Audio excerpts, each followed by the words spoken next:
ये एक भूतिया कहानी है जो एक अजीब से खेल सच्चाई या डेयर के इर्द गिर्द घूमती है।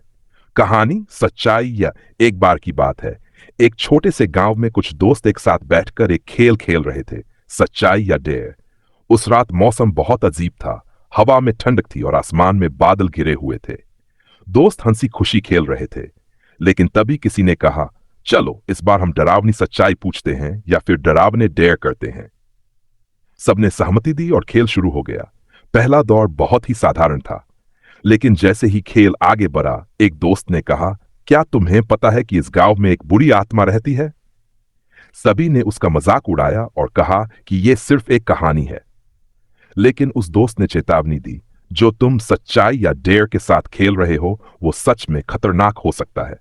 तभी खेल में एक लड़के को डेयर दिया गया कि वह गांव के पुराने और खंडहर हुए घर में जाए और वहां से एक वस्तु लेकर लाए। डर के बावजूद वह लड़का सहमति देता है। वह घर में जाता है, लेकिन जैसे ही वह अंदर घुसता है, अचानक दरवाजा बंद हो जाता है और घर के अंदर अजीब आवाजें आने लगती हैं। लड़का डरते हुए घर में इधर उधर देखने लगता है और तभी उसे एक पुरानी सी मोमबत्ती मिलती है। जैसे ही वह मोमबत्ती उठाता है, अचानक एक बर्फीली हवा का झोंका आता है और मोमबत्ती की लौ बुझ जाती है। वह लड़का बाहर भागने की कोशिश करता है, लेकिन दरवाजा बंद रहता है। वह चिल्लाता है, लेकिन कोई नहीं सुनता। अचानक किसी ने पीछे से कहा, क्या तुम मुझे भूल गए हो? और वह लड़का पलट कर देखता है तो सामने एक खौफनाक चेहरा था। यह चेहरा उस आत्मा का था जिसे वह सब मजाक करते थे। वह डर के मारे चीखता है, लेकिन अगले ही पल उसके दोस्तों ने देखा कि वह लड़का गायब हो चुका है।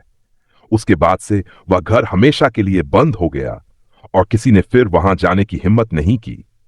इस घटना के बाद गांव में वह खेल सच्चाई या डेयर को बुरी तरह से बैन कर दिया गया, क्योंकि अब सबको यकीन हो गया था कि यह खेल सिर्फ मजाक नहीं था, बल्कि एक खतरनाक खेल बन चुका था।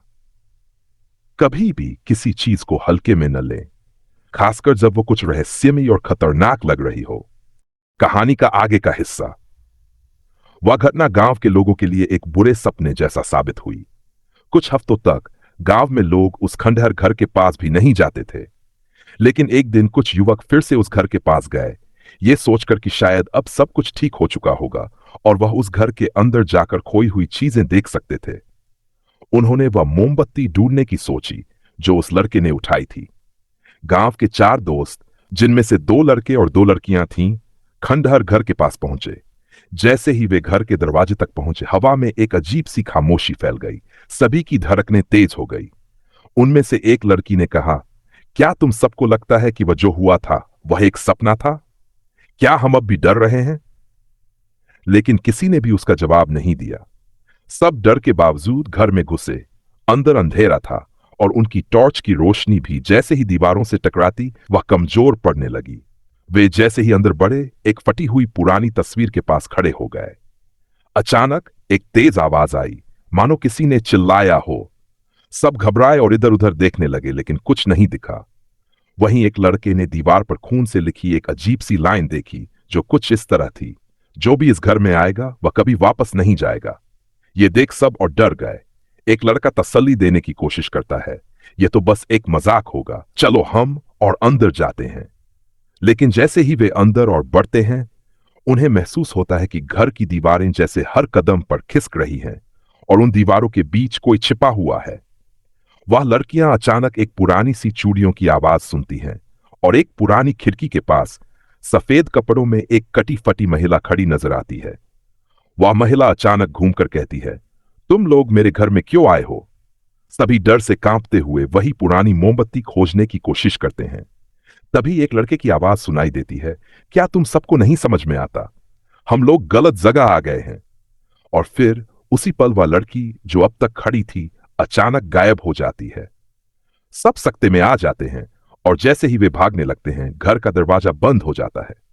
तभी सभी ने सुना, सच्चाई या डेयर का खेल कभी खत्म नहीं होता। खेल में जो खोता है वह कभी बाहर नहीं निकलता। अचानक दीवारों से खौफनाक हंसी की आवाजें आने लगती हैं। आखिरकार वे सब किसी तरह बाहर आ जाते हैं, लेकिन वह घर हमेशा के लिए उनके सपनों में आता रहा। और सच्चाई यह थी कि कभी कभी डर और हकीकत एक साथ होते हैं, और जो खेल कभी खेला जाता है वह बिना किसी चेतावनी के खतरनाक हो सकता है। कहानी का अंतिम संदेश। हमें कभी भी डर के कारण किसी खतरनाक स्थिति में कदम नहीं रखना चाहिए। कभी कभी जो हम मजाक समझते हैं वह हमारे लिए जीवन भर का डर बन जाए। वह चारों दोस्त खंडहर घर से बाहर निकलने के बाद मानो एक बड़ा बोझ उतारकर राहत की सांस ले रहे थे, लेकिन उनके दिलों में एक खौफ था जो धीरे धीरे बढ़ता जा रहा था। जैसे ही वे घर के पास से दूर जा रहे थे, उनके दिमाग में उन अजीब घटनाओं की तस्वीरें बार बार घूमने लगीं।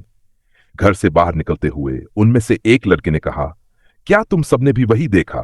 वह महिला, वह कैसे गायब हो गई? सभी ने सिर झुकाया, मानो किसी गहरे डर से जकड़े हुए थे, मगर उनका डर केवल उस घर तक सीमित नहीं था। जैसे ही वे गांव के बाहर पहुंचे, उनकी आंखों के सामने वही खंडहर फिर से घूमने लगा। हवा में कुछ था जो उन्हें खींच रहा था, जैसे कोई उनका पीछा कर रहा हो। रात का समय था और गांव की सन्नाटे में एक अजीब सी आवाज सुनाई देने लगी। ये आवाज दरवाजे और खिड़कियों से आती, जैसे कोई अंदर से हंस रहा हो। एक लड़की जो सबसे ज्यादा डर रही थी, उसने अचानक कहा, हमने एक गलती की है, हमें उस घर से दूर रहना चाहिए था। अगले दिन चारों दोस्तों के बीच बात होने लगी। सब डर के साए में जी रहे थे, लेकिन एक लड़के ने कहा, क्यों न हम फिर से उस घर जाएं, शायद कुछ पता चले। इस बार उन सभी के चेहरे पर डर नहीं था, बल्कि एक रहस्य था जिसे वे हल करना चाहते थे। उनका मानना था कि अगर वे उस आत्मा का सामना कर लेंगे तो वह उन्हें छोड़ देगी। और इस बार वे सिर्फ एक दूसरे को नहीं, बल्कि गांव के कुछ और लोगों को भी साथ ले गए। जब वे खंडहर घर के पास पहुंचे, उन्होंने देखा कि घर के दरवाजे अचानक खुल गए थे, जैसे कोई उनका इंतजार कर रहा हो। अंदर घुसे तो सामने वही मोमबत्ती पड़ी थी जिसको पिछले लड़के ने उठाया था, लेकिन इस बार वह मोमबत्ती जल रही थी। यह देखकर सब घबराए, लेकिन एक लड़की ने कहा, यह कोई साधारण बात नहीं है, हमें यही रहकर इसका सामना करना होगा। वे सब एक गोल घेरे में खड़े हो गए और उसी मोमबत्ती के चारों ओर बैठकर एक साथ बुदबुदाने लगे ताकि वह आत्मा शांति से छोड़ दे। तभी दीवारों से तेज आवाजें आईं और एक खौफनाक चेहरा सामने आया। वह वही महिला थी जो पहले गायब हो गई थी। उसकी आंखों में गुस्सा और दुख दोनों थे। उसने कहा, तुम लोग मेरे घर को नष्ट करने आए हो, लेकिन अब मैं तुम्हारे साथ खेलूंगी। सभी लोग डर से कांप रहे थे, लेकिन किसी ने हार मानने का नाम नहीं लिया। उन्होंने कहा, हम तुमसे लड़ने नहीं आए, हम बस तुम्हारे साथ शांति से रहना चाहते हैं। तभी महिला की आंखों में एक हल्की सी दया की झलक आई और उसने कहा, तुम लोग जिंदा रह पाओ, यही मेरी इच्छा है, लेकिन अगर तुमने फिर से इस घर में कदम रखा तो इसका अंजाम बुरा होगा। फिर अचानक वह महिला गायब हो गई और घर की दीवारों से निकलते हुए एक हल्की सी रोशनी आई। सबने राहत की सांस ली, लेकिन उन्होंने ठान लिया कि कभी इस घर की ओर नहीं लौटेंगे। वह दिन उनके जीवन का सबसे खौफनाक दिन था। वे कभी भी उस खंडहर घर के पास से नहीं गुजरे और न ही सच्चाई या डेयर का खेल कभी खेला। उन्होंने समझा कि कभी कभी कुछ चीजें ऐसी होती हैं जिन्हें हमें छोड़ देना चाहिए, और कुछ खेल ऐसे होते हैं जो जीवन भर के लिए खतरनाक साबित हो सकते हैं। सच्चाई यह थी कि उस रात के बाद से उनका जीवन बदल चुका था। अब वे समझ चुके थे कि डर सिर्फ शारीरिक नहीं होता, बल्कि मानसिक भी होता है, और वह डर कभी कभी हमेशा के लिए पीछा करता है।